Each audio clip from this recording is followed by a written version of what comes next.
We are going to welcome Natalie Sanandaji, who was at the Nova Music Festival exactly a month ago and is now back in the United States. She joins us from New York. Thank you so much, Natalie. We have spoken before on the channel around a week after your traumatic experience on the 7th of October.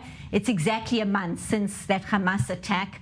So to start, thank you very much for speaking to us once again. And how are you doing on this day? Today's really hard for me. I think every day since the attack has definitely been difficult, but just the idea and thinking that it's been a whole month that these hostages are not safe, that we don't know what condition they're in, how they're doing, from the age of 9 months old up until people's grandparents are being held hostage, and we don't know what condition they're in. And it's so hard to think about that and realize that we don't know if they're okay. It's been a whole month. It's every day since the attack has just really been a blur. And it's to come to that realization and to wake up today and be like, wow, it's been a month since this has all gone down, is very hard to take in. It's a lot to take in today. As you say, to think that there is a baby being held hostage all the way up to the elderly, including peace activists, including Holocaust survivors, is just impossible to comprehend and make sense of what is unfolding. And as you say, it's just been a month. If you will, can you take us back to the 7th? Your recollections from that day, how it all started when those rocket sirens first sounded in the early hours of the morning when you were at that festival. What stands out for you now, thinking back just over 4 weeks since then? Something that stands out to me is that if that attack happened anywhere else in the world, these kids would have taken it way more seriously from the beginning and would have tried to escape much quicker. But because Israel is so used to being under attack, they really thought, oh, it's only going to be a few rockets. It's going to be okay. It's going to pass. We're going to continue with our day, because that's what life is like for Israeli citizens. And right now you guys are showing the video of the bathroom stalls. And that was really one of the hardest videos for me to come across since the attack, because that video showed me how close I was to getting killed. I was in those stalls moments before the Hamas terrorists arrived, because we thought it was just rockets at the beginning, right? And we didn't know that there were terrorists on foot with the guns. So I went to those bathrooms as we were exiting the campgrounds of the festival. As we were going to our cars, I thought to myself, oh, I have a moment to go to the bathroom. It's okay.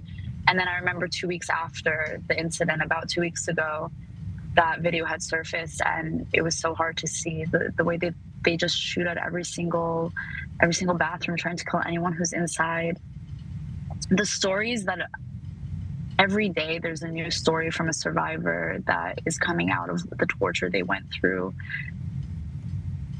Even if you survived the attack, and even if you survived that torture, and even for the hostages, if we, God willing, get them back, the damage that's been done to them that we don't know about yet is so hard to move on from. And I just live every day thinking, thank God I'm here. Thank God I'm able to speak out on their behalf. But it's so hard for me to just imagine and to think about the torture that they're going through right now.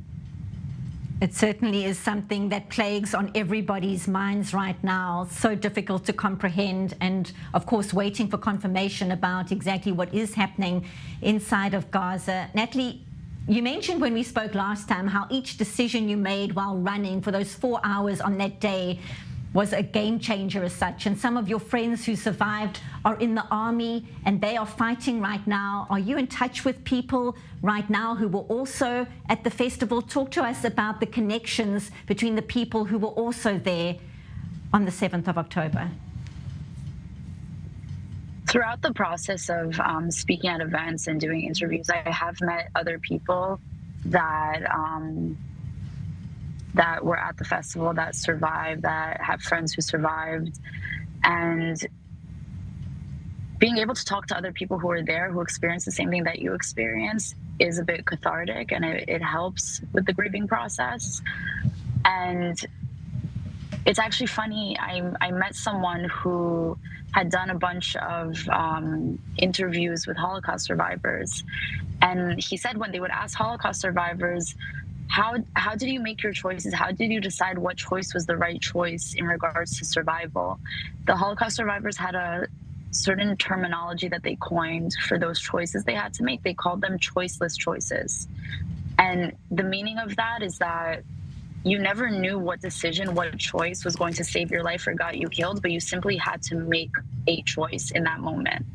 And I think that perfectly describes every choice that we made along the way while running from the Hamas terrorists. They were all choiceless choices. You just had to make a choice in the moment, but you didn't know which one would be the right one.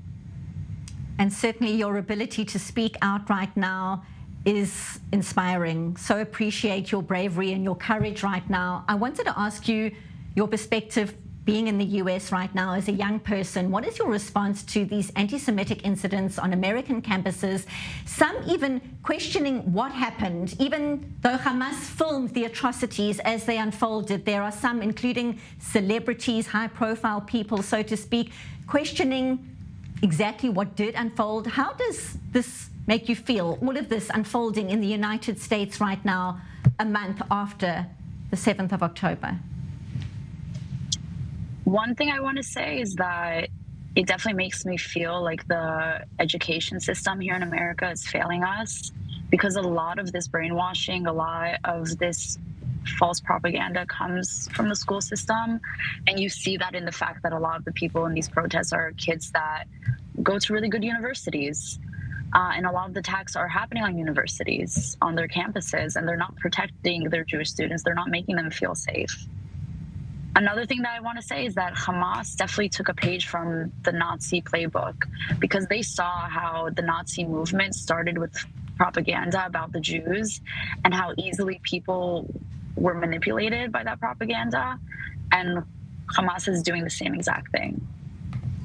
A third thing I would like to say is that I feel that a lot of these kids get a lot of their information from apps like TikTok, which are also manipulated and skewed. The type of information that is being fed to them is very skewed in one direction. And I just hope, as someone who's speaking out, as someone who's doing interviews, I hope that if the younger generation sees my face, instead of just reading an article about what happened and then deciding that it's not true, if they see my face, if they see someone who's around their age, that maybe they'll relate to the story, maybe they'll want to go do their own research instead of just believing the false news that's being fed to them, and that maybe they'll finally start to realize what's really happening. Natalie Sanandaji, thank you so much for speaking to us. You've given us so much to think about. Our hearts are with you, live from New York. Thank you very much for being here once again on I-24 News. Thank you. Thank you.